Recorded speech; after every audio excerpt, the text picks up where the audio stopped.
Salman F Rahman ও আনিসুল হককে CMM আদালতে নেওয়া হয়েছে। সেখানে আছেন সহকর্মী সাদিকুর রহমান। সরাসরি যাচ্ছি তার কাছে। প্রধানমন্ত্রীর বেসরকারি খাত বিষয়ক উপদেষ্টা সাবেক প্রধানমন্ত্রী শেখ হাসিনার সালমান এফ রহমান এবং যে সাবেক আইনমন্ত্রী আনিসুল হক তাদেরকে কিছুক্ষণ আগে এইমাত্রই কিন্তু আদালতে তাদেরকে বহন করা গাড়ি প্রবেশ করলো।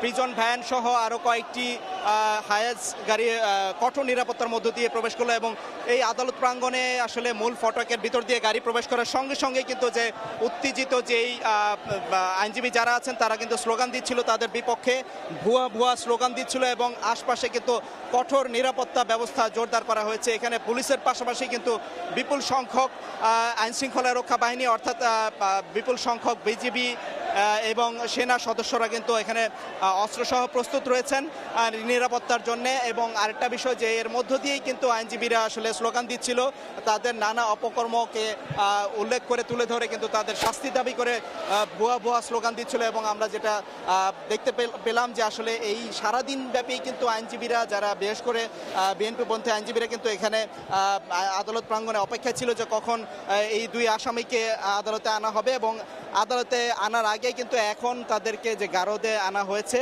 মহানগর গোয়েন্দা পুলিশ থেকে এবং সেখান থেকে তাদেরকে আদালতে তুলে এজলাসে তুলে কিন্তু রিমান্ড আবেদনের উপরে শুনানি হবে। আমরা যতটুকু আসলে জেনেছি যে এখানে যেই মামলায় তাদেরকে গ্রেফতার করা হচ্ছে তা হচ্ছে 16 তারিখ অর্থাৎ 16 জুলাই যে কোটা আন্দোলনকে কেন্দ্র করে, কোটা সংস্কার আন্দোলনকে কেন্দ্র করে যে 16 জুলাই ঢাকা কলেজের সামনে যে সংঘর্ষ হয়েছিল, সেই সংঘর্ষের ঘটনায় কিন্তু তাদের এখানে ঢাকা কলেজের একজন শিক্ষার্থী এবং একজন হকার দুইজন কিন্তু নিহত হয়। এবং এই দুইজন নিহত হওয়ার ঘটনায় কিন্তু তাদের যেই মামলা হয়েছিল, দুটি মামলা হয়েছিল, সেই হত্যা মামলায় কিন্তু তাদেরকে গ্রেফতার দেখানো হয়েছে এবং সেখানে অভিযোগ করা হয়েছে এই মামলায় যে তাদের উস্কানিতেই কিন্তু এই হত্যাকাণ্ড হয়েছে এবং সংঘর্ষে গুলি চালানো হয়েছে।